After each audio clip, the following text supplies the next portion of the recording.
നമസ്കാരം, എല്ലാവർക്കും പ്രവാസി മലയാളിയിലേക്ക് സ്വാഗതം. സാങ്കേതിക തകരാറ് മൂലം വിമാനം അടിയന്തര ലാൻഡിംഗ് നടത്താറുണ്ട്. എന്നാൽ ആകാശത്ത് വെച്ച് പൈലറ്റിനെ പോലും ഭീതിയുടെ മുൾമുനയിലാക്കിയ സംഭവം ഉണ്ടായിരിക്കുകയാണ്. പറക്കലിനിടെ ഇന്ധനത്തിന്റെ അളവ് അപകടകരമാം വിധം കുറഞ്ഞ അവസ്ഥയാണ് ഉണ്ടായത്.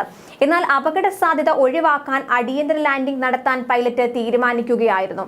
എന്നാൽ വിമാനത്താവളത്തിൽ ലാൻഡിംഗിന് സ്ഥലമില്ലെന്ന അറിയിപ്പ് വന്നതോടെ ആശങ്കയേറി.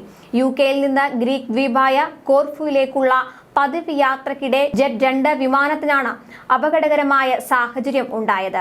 കോർഫു വിമാനത്താവളത്തിലായിരുന്നു വിമാനം ഇറങ്ങേണ്ടിയിരുന്നത്. എന്നാൽ അവിടെ ലാൻഡിംഗിന് സ്ഥലമില്ലെന്ന അറിയിപ്പ് വന്നത് വിമാനത്താവളത്തിന് അടുത്ത് എത്തിയപ്പോൾ മാത്രമായിരുന്നു. അതും ഇന്ധനം തീരാറായെന്ന അറിയിപ്പ് വന്നതിന് ശേഷം.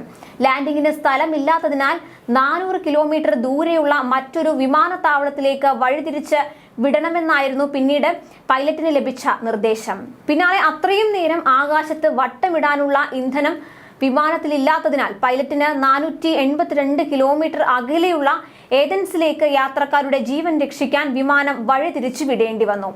ആ ഒരു റിസ്ക് എടുക്കാൻ പൈലറ്റ് തയ്യാറാകേണ്ടി വന്നു. ചങ്കിടിപ്പോടെ യാത്രക്കാർ വിമാനത്തിനുള്ളിൽ കഴിച്ചുകൂട്ടിയത് 1 മണിക്കൂറോളമാണ്. ഏതൻസിൽ വിമാനം സുരക്ഷിതമായി ലാൻഡ് ചെയ്തെങ്കിലും താപനില 32 ഡിഗ്രി സെൽഷ്യസ് ആയിരുന്നതിനാൽ വിമാനയാത്രക്കാർക്ക് മണിക്കൂറുകളോളം പുറത്തിറങ്ങാൻ കഴിഞ്ഞിരുന്നില്ല. ഇതേ തുടർന്ന് കഠിനമായ ചൂടിൽ 2 മണിക്കൂറോളം യാത്രക്കാർക്ക് വിമാനത്തിനുള്ളിൽ കഴിയേണ്ടി വന്നെന്ന് യാത്രക്കാരനായ മൈക്കൽ വെബ്സ്റ്റർ പറഞ്ഞതായി മാഞ്ചസ്റ്റർ ഈവനിംഗ് റിപ്പോർട്ട് ചെയ്തു. ഒടുവിൽ 8 മണിക്കൂറുകൾക്ക് ശേഷമാണ് ലക്ഷ്യസ്ഥാനമായ കോർഫു വിമാനത്താവളത്തിൽ ജെറ്റ് 2 വിമാനത്തിന് എത്തിച്ചേരാൻ കഴിഞ്ഞത്. ഇത്രയും നേരം വിമാനത്തിനുള്ളിൽ കഴിയേണ്ടി വന്നതിനാൽ കുഞ്ഞുങ്ങളും മുതിർന്നവരും അസ്വസ്ഥരായിരുന്നുവെന്നും അദ്ദേഹം കൂട്ടിച്ചേർത്തു. കടുത്ത ചൂടിനിടെ വിമാനങ്ങൾ വൈകുന്നതും വഴിതിരിച്ച് വിടുന്നതും പതിവായിരിക്കുകയാണ്. ഇത്തരം സന്ദർഭങ്ങളിൽ പലപ്പോഴും വിമാനയാത്രക്കാർക്ക് ഭക്ഷണമോ വെള്ളമോ ലഭിക്കാറില്ലെന്നും പരാതികൾ ഉയരുന്നു. അതേസമയം കഴിഞ്ഞ ദിവസം കോക്പിറ്റിൽ പുകമണം അനുഭവപ്പെട്ടതിനെ തുടർന്ന് ജിദ്ദയിലെ കിങ് അബ്ദുൽ അസീസ് അന്താരാഷ്ട്ര വിമാനത്താവളത്തിൽ എയർ സീഷെൽസ് വിമാനം അടിയന്തര ലാൻഡിംഗ് നടത്തിയിരുന്നു.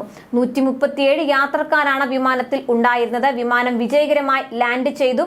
യാത്രക്കാരും ജീവനക്കാരും സുരക്ഷിതരാണെന്നും കമ്പനി അറിയിക്കുകയും ചെയ്തു. തിങ്കളാഴ്ച രാത്രി 8:12 ഈ സംഭവം ഉണ്ടായത്. സീഷെൽസിൽ നിന്ന് ടെൽ അവീവിലേക്ക് പോവുകയായിരുന്നു എയർ സീഷെൽസ് വിമാനം. പറക്കലിനിടെ കോക്പിറ്റിൽ പുകമണം അനുഭവപ്പെടുകയായിരുന്നു. പൈലറ്റിന് അപകടം മണത്തതോടെ അടിയന്തര ലാൻഡിംഗ് നടത്താൻ അനുമതി തേടുകയായിരുന്നു.